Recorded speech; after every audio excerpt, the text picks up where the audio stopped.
Sir, ఇరాన్‌కు, ఇజ్రాయెల్‌కి గత 8 రోజుల నుంచి కూడా ఒక భీకరమైన యుద్ధం జరుగుతుంది. మధ్యలో అమెరికా వచ్చింది. సో, ఇది ప్రపంచవ్యాప్తంగా కూడా ఒక చర్చనీయాంశంగా మారిపోవడం మనం చూసాం. సో, ఇప్పుడు దీనిపైన ఒక వార్త అయితే స్ప్రెడ్ అవుతుంది సార్. ఈ యుద్ధం అనేది బోగస్. ఇది ఒక నాటకం. ఇదంతా కూడా ఒక డ్రామా. దీని వెనకాల వేరే కుట్ర కోణం ఉంది. అంటే వెపన్స్ అమ్మేయడానికి ఇటువంటి ఒక డ్రామా ప్లే చేస్తున్నారు. పెద్ద ఎత్తున వెపన్స్ సోల్డ్ అవుతాయి ఈ టైంలో అని కూడా అంటున్నారు. మరి నిజంగా ఆ కుట్ర కోణమే ఉందంటారా? మరి ఈ యుద్ధం ఏదైతే గత 10 రోజుల నుంచి జరుగుతుందో ఇదంతా కూడా బోగసేనా? దీనికి సంబంధించి మీరేం చెప్తారు సార్? మామూలుగా కారల్ మార్క్స్ ఒక స్టేట్మెంట్ ఉంది. History repeats it self some times as farce and some times as tragedy. ఒక్కొక్కసారి రెండు కూడా కలిసి కూడా ఉండొచ్చు, ఫార్స్ అండ్ ట్రాజిడీ. ఇప్పుడు ఈ యుద్ధంగా చూసుకుంటే మనకి రెండు కనబడు. ప్రహసనం అంటారు. ఫార్స్ అంటే తెలుగులో ఒక ప్రహసనం, అంటే కామెడీ కాదు అది. ఒక విచిత్రమైన పరిస్థితి. ట్రంప్ని చూస్తే దానికి ఎగ్జాంపుల్ పర్సనిఫికేషన్ లాగా కనబడతాడు. ఆ ఫార్స్కి ఒక రూపం వస్తే ట్రంప్ అన్నమాట. అలా ఉంటాడు. అయితే దీని వెనక భయంకరమైన ట్రాజెడీ కూడా ఉంది. 1000 మందికి పైన ఇరానియన్ చనిపోయినారు, 50 మంది ఇజ్రాయెల్ చనిపోయినారు. ఇటు అటు కలిపితే ఒక 3-4 వేల మంది సీరియస్ గాయాలు పాల్పడ్డారు. ఎకనామీ దెబ్బతినేసింది. మనుషులు ఇళ్ళు ధ్వంసం అయిపోయినాయి. ఒక ఇజ్రాయెల్లోనే 14,000 మంది ఇన్సూరెన్స్ అప్లై చేశారు తమ ఇళ్లకు అని చెప్తున్నారు. అంటే 14,000 కుటుంబాలు వీధిన పడ్డాయి. ఇట్లా ఇక్కడ కూడా వేల కుటుంబాలు టెహరాన్ వదిలి పారిపోయారు. లక్షల మంది పారిపోయారని చెప్తున్నారు ఇన్ఫాక్ట్. సో దేశాల ఎకనామీ కూడా ఒక ½ ట్రిలియన్ ఎకనామీ దెబ్బతినింది ఇజ్రాయెల్ అని చెప్తున్నారు. ఇంకా ఇరాన్ ఇంకా ఎక్కువ కూడా దెబ్బతినే అవకాశం ఉంది. సో ఇంత జరిగినాక అసలు యుద్ధం చూస్తే, యుద్ధం ఎలా స్టార్ట్ అయింది, ఎలా ఎండ్ అయింది అనేది చూస్తే మనం ఒక నిజంగానే ఇది అసలు మొత్తం డ్రామానా అన్న ఫీలింగ్ అయితే ఖచ్చితంగా నాకు కూడా వచ్చింది. ప్రపంచంలో చాలా మంది ఆ, ఈ వీటి మీద స్పెషలిస్టులు, అనలిస్టులు ఉన్నారు. వాళ్ళు పుస్తకాలు రాసిన మేధావులు ఉన్నారు. వాళ్ళ త్రితా పార్సీ అనే ఒక ఆయన నేను ఎక్కువ ఫాలో అవుతుంటాను. ఆయన చాలా బుక్స్ రాశాడు అన్నమాట వీటి మీద. సో వీళ్ళందరూ కూడా ఇదే చెప్తున్నారు. అంటే ఇది దీని వెనక ఒక డ్రామా ఉంది అన్న యాంగిల్ వీళ్ళు చెప్తున్నారు. ఎందుకంటే 2015లో ఒబామా ఉన్నప్పుడే ఇజ్రాయెల్ ఒక ఒప్పందం చేసుకుంది. ఎవరెవరితో చేసుకుంది? US, UK, China, Russia, France, Germany, European యూనియన్తో ఒప్పందం చేసుకుంది. అదేంటంటే joint comprehensive plan of action అంటారు దాన్ని, జేసీపీఓఏ. అది అంటే అర్థం ఏంటంటే మేము యురేనియం నిల్వల్ని 3.6% కంటే ఎక్కువగా పెంచము. అంటే 15 ఇయర్స్ వరకు ఆ, ఈ 3.8% లోపలే ఉంచుతాము. మేము న్యూక్లియర్ వెపన్ తయారు చేయమని వాళ్ళు చెప్పారు. అట్లాగే ఇన్స్పెక్షన్ కూడా వాళ్ళు అంగీకరించారు. ఇంటర్నేషనల్ ఆటమిక్ ఎనర్జీ ఏజెన్సీ అనేక సార్లు ఇరాన్లోకి వెళ్ళి చెక్ చేసింది. ఒక 2024లోనే 15 టైమ్స్ వాళ్ళ దేశంలోకి వెళ్ళింది. అట్లాగే నాన్ ప్రొలిఫరేషన్ ట్రెటీలో కూడా, అంటే పెంచము అనే ట్రెటీలో కూడా ఇరాన్ సైన్ చేసింది. మరోవైపు ఇజ్రాయిల్ 1958లోనే వాళ్ళు ఫస్ట్ టైం న్యూక్లియర్ వెపన్ తయారు చేశారని చెప్తున్నారు. అప్పటి నుంచి అనేక దప్పదప్పాలుగా అక్కడ టెస్టులు చేస్తున్నారు. దాదాపు 200 న్యూక్లియర్ వార్ హెడ్స్ ఇజ్రాయెల్ దగ్గర ఉన్నాయని చెప్తున్నారు. ఇజ్రాయెల్ నాన్ ప్రొలిఫరేషన్ ట్రీటీలో సంతకం చేయలేదు. ఈ ఇంటర్నేషనల్ ఆటమిక్ ఎనర్జీ ఏజెన్సీని కూడా వాళ్ళ దేశంలోకి అలో చేయలేదు టెస్టులు చేయడానికి. అంటే ఓన్లీ ఎన్పిటిలో సంతకాలు చేయని దేశాలు 5 ఉన్నాయి. అందులో ఇజ్రాయెల్ ఉంటాయి.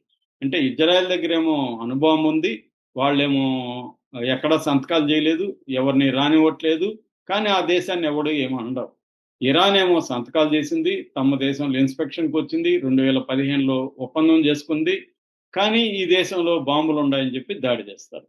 ఇది ఫస్ట్ విచిత్రమైన సంగతి. రెండోది, 2015లో ఈ ఒప్పందం చేసుకున్నాక ట్రంప్ వచ్చినాక 2018లో ఒప్పందాన్ని క్యాన్సిల్ చేసేసాడు ట్రంప్. అంటే బయటకు వెళ్ళిపోయాడు అతను. ఎందుకు వెళ్ళిపోయాడు అనేది కారణాలు లేవు. ఏదో మిసైల్స్ ఎక్కువ చేస్తున్నారు, అది ఇది కారణం చెప్పి వెళ్ళిపోయాడు. అతన్ని అడిగేవాడు ఎవడు లేడు. ఎందుకురా వెళ్ళిపోయావు అని అడిగేవాడు ప్రపంచంలో ఎవడు లేడు. ఎందుకంటే అతను పెద్ద దాదా మొత్తం. అతన్ని ఎవడు ధైర్యం చేయడు ట్రంప్ని వ్యతిరేకించే ధైర్యం.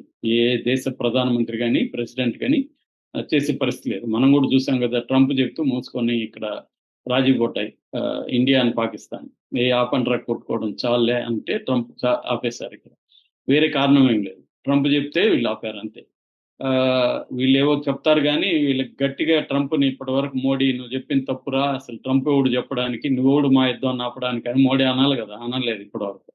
సో ఇది పరిస్థితి.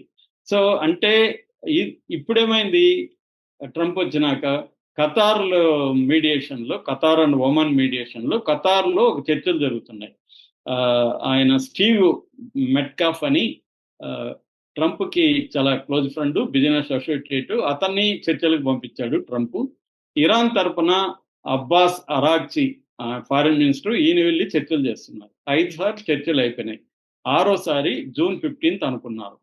ఈ లోపల జూన్ 13నే ఇజ్రాయెల్ ఇరాన్ మీద అటాక్ చేసింది. ఎందుకు చేసింది? ఆల్రెడీ వాళ్ళ దగ్గర ఉన్నాయి, వాటిని ధ్వంసం చేయడం కోసం చేశాను. వాటిని ధ్వంసం కూడా చేస్తే వీళ్ళ అధికారులను ఎందుకు చంపావు, వీళ్ళ మిలిటరీ నాయకుల్ని 20 మందిని ఎందుకు చంపావు, వీళ్ళ ఆటమిక్ సైంటిస్టులను ఎందుకు చంపావు, వీళ్ళ ఇంటెలిజెన్స్ వాళ్ళని ఎందుకు చంపావు, జనావాసాల మీద ఎందుకు బాంబులు వేసావు, వీటిని కూడా అడిగేవాడు లేదు ఇజ్రాయెల్ని. సో అసలు శాంతి జరుగుతుంటే నువ్వు కూడా ఇప్పుడు యుద్ధం చేయడానికి వచ్చావు అని అడగాలి కదా, ఎవరిని అడగలేదు. సో అదంతా ట్రక్కని ఇతనేం చేశాడు, G7 దేశాలకు వచ్చి గబుక్కని వెళ్ళిపోయాడు ఇమీడియట్ గా. ట్రంప్ వెళ్ళిపోయి అక్కడ సిచ్యువేషన్ రూమ్ పెట్టి అక్కడ ఏం చెప్పాడు, నోటికి వచ్చింది వాగాడు ఫస్ట్. తర్వాత 14 రోజులు టైం ఇచ్చాడు, ఇరాన్ పీస్ శాంతికి రావాలి. అరే ఆల్రెడీ శాంతికి వచ్చేదాన్ని నువ్వు యుద్ధం చేయించి మళ్ళీ శాంతికి రావాలి 14 రోజులు టైం ఇస్తున్నానంటే అదో విచిత్రం. సరే పోని 14 రోజులు టైం ఇచ్చాడు, గమ్మునున్నాడా? 22 గంటల్లోనే అటాక్ చేస్తాడు. 22 గంటల్లో అటాక్ చేయాలంటే కనీసం ఒక 2-3 రోజులు ప్రిపరేషన్ ఉండాలి కదా. ఎందుకంటే ఆ U2 B2 stealth విమానాల్ని bombers ready చేసుకోవాలి. ఆ GBU గైడెడ్ బాంబ్ యూనిట్ అంటారు 57, అది బంకర్ బస్టర్ బాంబు, వాటినంతా రెడీ చేసుకోవాలి. వాటికి రూట్ మ్యాప్, ఇంధనాలు, ఇవన్నీ వ్యవహారాలు బోల్డ్ ఉంటాయి కదా పెంటగన్ వాళ్ళ డిఫెన్స్ రెడీకి. సో అంటే ముందే ప్లాన్ చేసుకున్నారు ఎవరు, అమెరికా ఇజ్రాయెల్ ముందే ప్లాన్ చేసుకున్నారు. శాంతి చర్చలు ఫలించకుండా లోపలే నువ్వు ఆ యుగాన్ని ఫలిస్తే మళ్ళీ ఇబ్బంది, కాబట్టి నువ్వు అటాక్ చేసి నేను కూడా రెడీగా 2 రోజుల్లో నేను కూడా జాయిన్ అవుతానని వాళ్ళిద్దరు మాట్లాడుకున్నారు. ఇజ్రాయెల్ ఫస్ట్ అటాక్ చేసింది, వీడు వచ్చాడు మళ్ళీ ట్రంప్ గారు వచ్చి ఒక 3 ప్రాంతాల మీద వేశాడు. ఏది మనకి ఆల్రెడీ మనం చెప్పుకున్నాం, అది పార్దో అనేది ఒకటి, తర్వాత నతాంజ్ అనేది ఒకటి ఇస్ఫహాన్ అని 3 వాటి మీద వేసి మేము మొత్తం నాశనం చేసేసామన్నారు. నాశనం చేయడానికి అడేమి లేదని ఇరాన్ చెప్తుంది, మేము ఆల్రెడీ తీసేసామని చెప్తుంది. మరోపక్క ఇంటర్నేషనల్ ఆటమిక్ ఎనర్జీ ఏజెన్సీ కూడా అక్కడేమి రేడియేషన్ లీక్ కాలేదంటే అక్కడేమి లేదని చెప్తుంది. అంటే ఏమీ లేని చోట వచ్చి వాళ్ళు వేసి నాశనం చేసేసామని వాళ్ళు చెప్తున్నారు, వీళ్ళు మేము ఆల్రెడీ తీసేసామని వీళ్ళు చెప్తున్నారు. ముందే కూడా చెప్పారు వాళ్ళు లేదని. ఆడ అమెరికన్ ఇంటెలిజెన్స్ కూడా వాళ్ళు లేదని చెప్పింది. తులసి గబార్డ్, ఆమె నేషనల్ ఇంటెలిజెన్స్ డైరెక్టర్, ఆమె కూడా చెప్పింది అదంతా లేదు, మాకు ఇజ్రాయెల్ చెప్పింది ఆడు ఉందని ట్రంప్ చెప్పాడు. అంటే విషయం ఏంటి, యుద్ధమే చేయాల్సిన అవసరం లేదు, ఇరాన్ మీద అటాక్ చేయాల్సిన అవసరమే లేదు. ఎందుకంటే ఇరాన్ శాంతి చర్చలకు వస్తుంది, ఇన్స్పెక్షన్ అలో చేస్తుంది, NPTలో సంతకం చేసింది. అంటే కావాలని యుద్ధం చేసినట్టుగా ఇక్కడ అర్థమవుతుంది. మళ్ళీ ఇప్పుడు ఎలా విరమించుకున్నారు, ఇరాన్ ఏం చేసింది దీనికి ప్రతీకారంగా ఖతార్లో అమెరికన్ బేస్ మీద అటాక్ చేసింది. ఎవరైనా అటాక్ చేస్తే ఏం చేస్తారు, సర్ప్రైజ్ అటాక్ చేస్తారు, శత్రువుకు తెలియకుండా చేస్తారు. వీడు ముందే చెప్పాడు అనమాట ఇరాన్ వాడు, సార్ మేము మీ బేస్ మీద అటాక్ చేయబోతున్నాం. ఓకే మా సరే వెయిట్ చేయి అని చెప్పి వాడు మొత్తం ఖాళీ చేశారు. నిజానికి వారం ముందే అక్కడ ఉన్న 40 ఫ్లైట్లన్నీ ఖాళీ చేశారని శాటిలైట్ ఇమేజ్ వచ్చిందని నేను కూడా ఒక వీడియోలో చెప్పాను. అంటే వారం ముందే ఖతార్లో క్లీన్గా అన్ని క్లీన్ చేసేస్తే ఖాళీ దేశం దీని మీద వీడు వెళ్ళి వేశాడు. వాళ్ళు ఆల్రెడీ డిఫెన్స్ పెట్టుకొని కూర్చున్నారు, వాళ్ళు వీడు అన్ని కొట్టేశారు. ఒకటి మాత్రం పన్నిచ్చారనమాట, ఏదో దాని ఏమంటారు ఆప్టిక్స్ అంటారు యుద్ధంలో, కనబడే దానికోసం ఒకటి అలో చేశారంట. అది కూడా ట్రంప్ చెప్పాడు, 14 వేస్తే 13 కొట్టేసాం, ఒకటి అలో చేసాం మేమే అని. అంటే ఇదంతా డ్రామాగా లేదా ఎవరికైనా చూస్తే? అంటే నాకు రావిశాస్త్రి రాసిన మాయ అనే కథ గుర్తుకొస్తుంది. మాయ అనే కథలో ముత్యాలమ్మ అనే ఆవిడ్ని సారా దొరికిందని పట్టుకెళ్తారు, జైల్లో పెడతారు. ఆమె మొగుడు వచ్చి ఒక లాయర్ని పెట్టుకుంటాడు, లాయర్కి డబ్బులు ఇస్తాడు, లాయర్ని పరిచయం చేసినందుకు ఒక మున్సిప్కి కూడా డబ్బులు ఇస్తాడు. సో ఆ తర్వాత ఈ హెడ్ ఎవరైతే పట్టుకున్నారో వాడికి డబ్బులు ఇస్తారు, వీళ్ళకి అందరికీ డబ్బులు ఇచ్చి కోర్టులో మళ్ళీ హెడ్ కూడా ఎవడైతే దొరికిందని పట్టుకున్నాడో వాడు దొరకలేదని అక్కడ చెప్పేస్తాడు, కేసు కొట్టేస్తారు, ఈమె బయటకు వస్తుంది. ఇదంతా ఒక మాయ అని ఆమెకు చెప్తారు. అవును కానీ ఈ మాయ వెనక ఎంత దుఃఖం ఉంది, ఈ దుఃఖం ఉండేది మీకు తెలియదా? నేను ఎంత కష్టపడి మీ అందరికి డబ్బులు ఇవ్వాల్సి వచ్చింది, నా రక్తం అమ్ముకొని నేను మీ డబ్బులు ఇస్తున్నాను అని ఆమె బాధపడుతుంది. ఇది 1961లో రాశారు. అంటే లేనిది ఉన్నట్టుగా చూపించి, లేని దాన్ని ధ్వంసం చేసినట్టుగా చూపించి, మళ్ళీ ఏమి లేని దాని మీద వీళ్ళు బాంబులు వేసినట్టుగా డ్రామాలాడి ఎందుకు ఈ యుద్ధాన్ని ఇంత ప్రహసనంగా పార్సుగా మార్చారంటే దీని వెనక ఆర్మీ డిఫెన్స్ కాంట్రాక్ట్లు ఉన్నారని చెప్తున్నారు. అది ఉండే ఛాన్స్ ఉంది. ఎందుకంటే వీళ్ళని అమెరికన్ ఐషన్ హోవరే మిలిటరీ ఇండస్ట్రియల్ కాంప్లెక్స్ అని పిలిచారు. మిలిటరీ ఇండస్ట్రియల్ కాంప్లెక్స్ అంటే డిఫెన్స్ కాంట్రాక్టర్లు, మిలిటరీ అధికారులు, పొలిటీషియన్స్ కలిసి ఒక సిండికేట్ లాగా ఫామ్ అవుతారనమాట. దీని పేరు మిలిటరీ ఇండస్ట్రియల్ కాంప్లెక్స్ అంటారు. మనం సింపుల్ గా అర్థం కావడానికి వెపన్స్ ని సప్లై చేసి వెపన్స్ ని ప్రొడ్యూస్ చేసే ఒక ఇండస్ట్రియల్ బ్యాచ్ కంపెనీలు. ఈ కంపెనీలు ఒక 3 కంపెనీల వివరాలు చెప్తాను. టాప్ 3 అన్నమాట. ఇవి 3 కూడా అమెరికావి.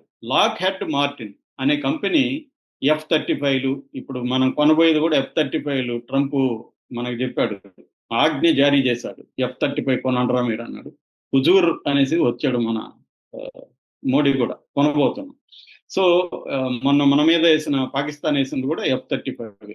సో ఈ F-35 విమానాలు తయారు చేసేది ఈ లాక్ హెడ్ మార్టిన్ అనే కంపెనీ. దీని యాన్యువల్ బడ్జెట్ ఎంతో తెలుసా? $63.3 బిలియన్. రెండవది ఆర్టీఎక్స్ కార్పొరేషన్, ఇది $40 బిలియన్. ఇంకోటి నార్త్ హాప్ గ్రమ్మాన్, ఇది వచ్చి B2 నిన్న వేశారు కదా, B2 దానిలో తీసుకొచ్చేసారు కదా, B2ని వీళ్ళే తయారు చేస్తారనమాట. $32.4 బిలియన్. అంటే ఒక 100 కంపెనీలు కానీ మనం తీసుకుంటే ఈ 100 కంపెనీల యాన్యువల్ బడ్జెట్ ఎంతో తెలుసా? $600 బిలియన్. అంటే మన భాషలో అర్థం కావాలంటే 50 లక్షల కోట్లు. 50 లక్షల కోట్లు ఒక ఇండియా బడ్జెట్ ఒక సంవత్సరం. అంటే ఒక ఇండియా బడ్జెట్ అంత వెపన్స్ని వీళ్ళు తయారు చేస్తారు. తయారు చేసేవాడికి అమ్ముకోవడం రావాలి కదా, అమ్ముకోవాలంటే కొనేవాడు కావాలి కదా, కొనేవాడికి అవసరం కావాలి కదా, అవసరాన్ని ఎలా క్రియేట్ చేయాలి? యుద్ధాలు రావాలి. యుద్ధాలు రాకపోతే ఎందుకు కొంటారు? సో యుద్ధాలు ఖర్చు పెట్టాలి కదా వాటిని. ఒకసారి అమ్మేసినాక వాడికి ఇంకా వాడకపోతే మళ్ళీ కొంటారు కదా, మళ్ళీ వీడు ఉత్పత్తి చేయాల్సిన పని లేదు కదా. ఉత్పత్తి చేయకపోతే $600 బిలియన్, 50 లక్షల కోట్లు ఎట్లా వస్తాయి వీళ్ళకి? సో అందువల్ల నిరంతరం యుద్ధాలు జరుగుతూ ఉంటేనే వీడికి మార్కెట్ జరుగుతూ ఉంటుంది. దీని మీద shadow world inside the global arms trade అనే ఒక బుక్ ఉంది. ఎవరికైనా దొరికితే చదవచ్చు. ఇది వండర్ఫుల్ గా ఇతను ఎక్స్ప్లెయిన్ చేశాడు. ఆండ్రీ స్పెయిన్స్టైన్ అని ఆయన. దీని మీద డాక్యుమెంటరీ ఫిల్మ్ కూడా దొరుకుతుంది ఆన్లైన్లో. వీళ్ళు నీట్ గా వివరించారు. అంటే ఎట్లా ఇవన్నీ జరుగుతుంటాయి, యుద్ధం ఎలా జరుగుతుంది, యుద్ధాన్ని ఎలా వీళ్ళు పెంచి పోషిస్తుంటారు. నిజానికి 13 రోజుల యుద్ధం అనేది 13వ తేదీ మొదలై నిన్నటికి ఆపారంటున్నారు. ఇంకా అఫీషియల్ గా డిక్లరేషన్ వచ్చినట్లేదు. సో ఈ 13 రోజుల యుద్ధంలో నేను ఇందాక చెప్పినట్టుగా ప్రజలు ఎంతో దుఃఖాన్ని అనుభవిస్తే, ఇంక 20 ఏళ్లలో కానీ మనం చూసుకుంటే కొన్ని లక్షల మంది చనిపోయారు యుద్ధంలో. వీళ్ళ దాహం కోసమే, ఈ లాభాల కోసమే యుద్ధాలు జరుగుతున్నాయి. అందుకనే ప్రతి దేశం బడ్జెట్ పెంచుకుంటూ వెళ్తుంది. డిఫెన్స్ బడ్జెట్ ఏ దేశమైనా, including India, Pakistan, defence budget పెరుగుతా పోయే కొద్దీ వీళ్ళ బడ్జెట్ పెరుగుతుంది. అంటే ఒక ఇండియా లాంటి అతిపెద్ద దేశానికి యాన్యువల్ బడ్జెట్ అంతా ఒక 100 కంపెనీల బడ్జెట్ ఉందంటే 50 లక్షల కోట్లు. అంటే ఈ 50 లక్షల కోట్లు ప్రజల కోసం వెచ్చిస్తే ఎంతో జీవితాలు బాగుపడేవి. సో ఇది అనవసరంగా యుద్ధాలు, దీనివల్ల ఇప్పుడు ఏ రకమైన ఉపయోగం లేదు. వీడే యుద్ధం మొదలు పెడతాడు ట్రంపే, మళ్ళీ ఇతనే ఆపమంటాడు. ఆయనకు చాలా బాబు ఆపండి అనేసి మీ కంగ్రాట్స్, ప్రపంచానికి కంగ్రాట్స్ అంటారు. వీడేంది ప్రపంచానికి కంగ్రాట్స్ ఆపింది, స్టార్ట్ చేసింది నువ్వు కదరా, నువ్వేంద్ర మాకు కంగ్రాట్స్ చెప్పేదని ప్రపంచం అనాలి కదా, ఎవరు అనరు. అది పరిస్థితి. Okay sir, thank you so much sir.